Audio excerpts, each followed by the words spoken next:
Us, uh, our friends, relatives, people we know, people we don't know, and when they abuse drugs and go under the influence of these drugs to commit heinous crimes or vices, these have a ripple effect.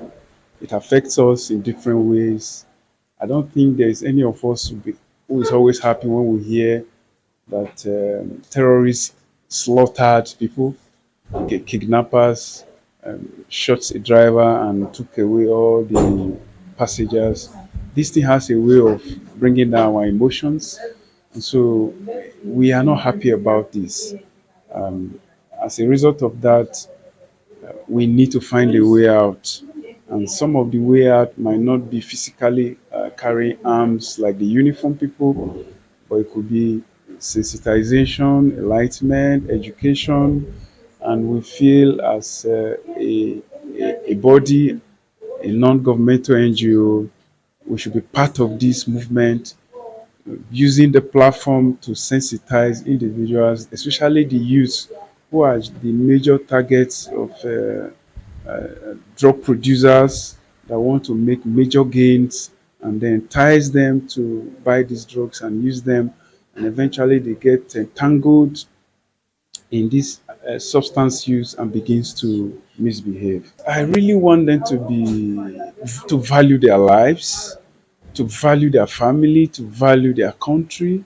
And when you place value on this cycle of people, you manages your life. You see it as sacred, that shouldn't be contaminated with substance abuse. And celebrating today or marking today, the youth should use it as a yardstick to always remember that substance use will destroy their life, will destroy the future of their family member, especially when they are not happy seeing them. So make everybody unhappy. So to prevent all of this, they should be very, very careful of what they take in, especially when it's not under a medical monitoring. Because I really took time to dig deep into what is happening to drug abuse and substance abuse in this country. And I discovered that it is a humongous problem and that it needs to be addressed. Because even from the World Health Organization perspective, much is not being done. And I also took the whole debate to another level by asking that, even manufacturers of drugs have to have a rethink. How do we take care of, preventing people, I mean, preventing, vulnerable, people all over the globe from actually accessing drugs that could be dangerous to their health. And I made several suggestions. One is to make sure that WHO is actually doing or carrying out its responsibility, very critically, and making sure that those who are likely, especially in the third world where there's poverty, to be those who are likely to be victims of drug abuse are protected. And they should, the scientists are also urge them to make sure that there is an attempt to take the level of research in medical field to a high level, so that some of the problems that we encounter now could be obviated. We are where we are because almost every value system in this country has collapsed. In fact, that's one of the things that I was also discussing at this seminar where I was coming from. We are talking of, they are also talking about how can we, handle the issue of state police. And I said, we don't even have democracy in the first instance. And because we don't have, so the so-called leaders, I call them rulers as a matter of fact, the rulers are the ones that have created poverty of ideas, poverty of values, poverty of taking care and considering other people's needs.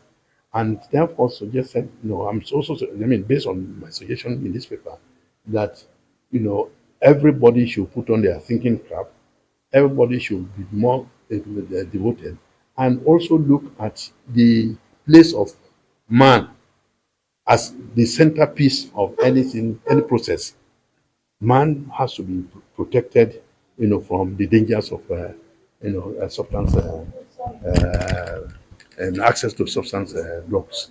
I feel good. Role Model Award. It's something good. I've been mentoring a lot of students.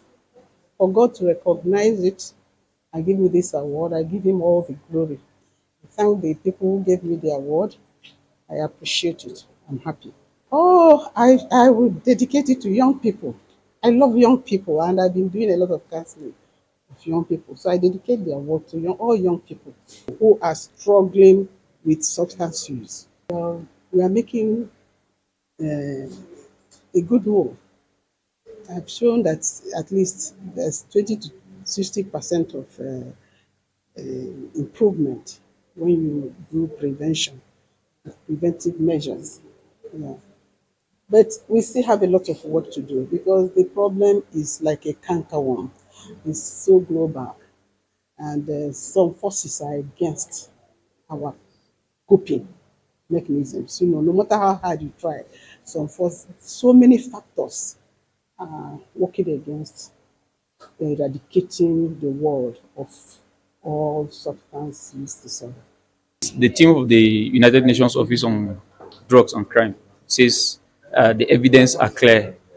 Invest in prevention, meaning that there is increasing number or prevalence of substance use and substance use disorders, and also the cure is really costly or the treatment is really costly. So it's very important to invest in prevention, which is far better than cure, as we all know.